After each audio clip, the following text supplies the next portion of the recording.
Poem me a line of geese flying south. I'll pigment you in autumn sky. Rhyme me a sound of rains in the night. I'll draw you the wind's wild cry.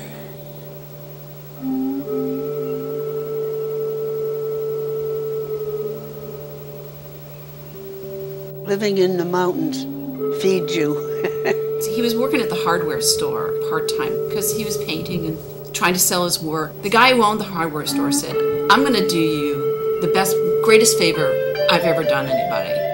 I'm going to fire you. He was selling paintings at the bus stop. This area can sell more art than Newbury Street. He did things for Ford Times, a book called Ford Times, and from different parts of the country. That was a biggie breakthrough. I did about 150 cartoons. Although I liked the vitreous flux paintings, some of his early works were fascinating because they captured the disappearing America. My older brother, he was 18 at the time.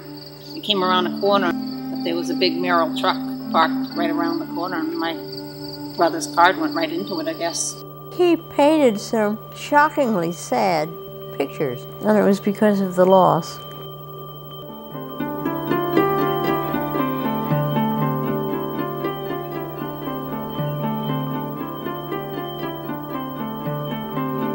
Everything in David's life was about self-discovery.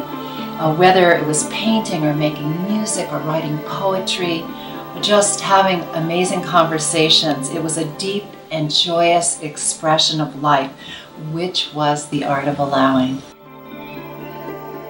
He invented vitreous flux, mastered it, but kept looking for new ways to paint without using the paintbrush to see how far he could go. It was a time when we all came together as artists. The community, though, was very amorphous. It didn't even have a name. If it had a name, it was drawing group.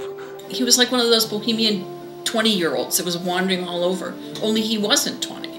He was probably in his 50s. Going up to Jackson was kind of like going to Paris in the 1920s, but instead of Hemingway and Fitzgerald, you were meeting David and Ernie. And I would be drawing them, trying to capture the moment, and he would be drawing the influence of the moment. He said over and over again to take a chance. If it doesn't work, start again. And he didn't like it at first that other people were doing vitreous flux too. Kathleen gave him a challenge. He was real. Simple, yet he had a profound way about him. That's the genius. I had to know if I was walking in a dream.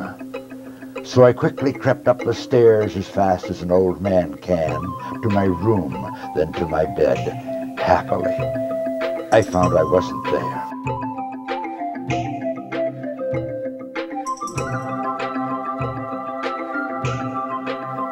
If a David Baker painting speaks to you, go closely and see what's been whispered.